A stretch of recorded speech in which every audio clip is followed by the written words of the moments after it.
और इसी वजह से इस सैन्य अभ्यास के शुरू होते ही यूक्रेन में दहशत फैल गई और पश्चिमी मीडिया के मुताबिक दोनों देशों का ये सैन्य अभ्यास किसी भी वक्त यूक्रेन पर बड़े हमले की शक्ल में बदल सकता है। और इसी वजह से यूक्रेन की चिंता बढ़ गई क्योंकि रूस और बेलारूस ने इस ड्रिल में खतरनाक लड़ाकू विमान और अटैक हेलीकॉप्टरों को उतार रखा है। ये लड़ाकू हेलीकॉप्टर इतने घातक हैं कि इनकी गरज से दुश्मन का कलेजा कांप जाए। रूस के इन लड़ाकू हेलीकॉप्टरों ने रॉकेटों की बारिश करके अपनी ताकत भी दिखाई।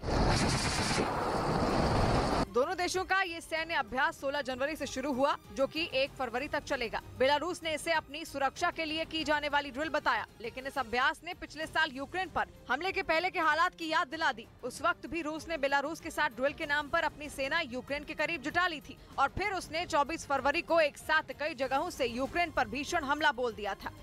और इस बीच रूस के रक्षा मंत्रालय ने दावा किया कि उसने यूक्रेन के करीब अपने त्वेर प्रांत में इंटरकॉन्टिनेंटल बैलिस्टिक मिसाइल यार्ड्स को तैनात कर दिया है। रूस इस वक्त पूर्वी यूक्रेन में सोलेदार और बखमूत पर कब्जे के लिए भीषण हमले बोल रहा है और पिछले 2 महीने से वो इसी कोशिश में जुटा है कि डोनबास के इन 2 इलाकों पर किसी भी तरह उसका कंट्रोल हो जाए। कुछ रोज पहले तो रूस ने सोलेदार पर कब्जे का ऐलान भी कर दिया था, लेकिन यूक्रेन ने उसके इस दावे को सिरे से नकार दिया।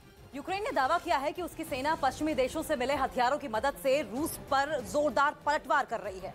अमेरिका जैसे देशों से मिले मिसाइल डिफेंस सिस्टम भी यूक्रेन के लिए संजीवनी का काम कर रहे हैं और इसी बात ने रूस की परेशानी बढ़ा दी, जिसके बाद उसने यूक्रेन के करीब इंटरकॉन्टिनेंटल बैलिस्टिक मिसाइल यार्ड्स की तैनाती कर दी, जो परमाणु हथियार लेकर उड़ान भरने में माहिर है। हालांकि पश्चिमी मीडिया के मुताबिक रूस ने जिस यार्ड्स मिसाइल को तैनात किया है उसमें परमाणु हथियार नहीं लोड किए गए हैं, लेकिन इसके बाद भी इस बैलिस्टिक मिसाइल का वार इतना खतरनाक होता है कि दुश्मनों के होश उड़ा दे, क्योंकि यार्ड्स को रूस की सबसे घातक मिसाइलों में एक बताया जाता है, जिसके बारे में दावा किया जाता है कि ये आवाज से करीब 20 गुना तेज रफ्तार के साथ दुश्मन पर वार कर सकती है और ये पुतिन के तरकश में मौजूद ऐसी महाशक्तिशाली मिसाइल है जिसका जवाब फिलहाल अमेरिका के पास भी नहीं है।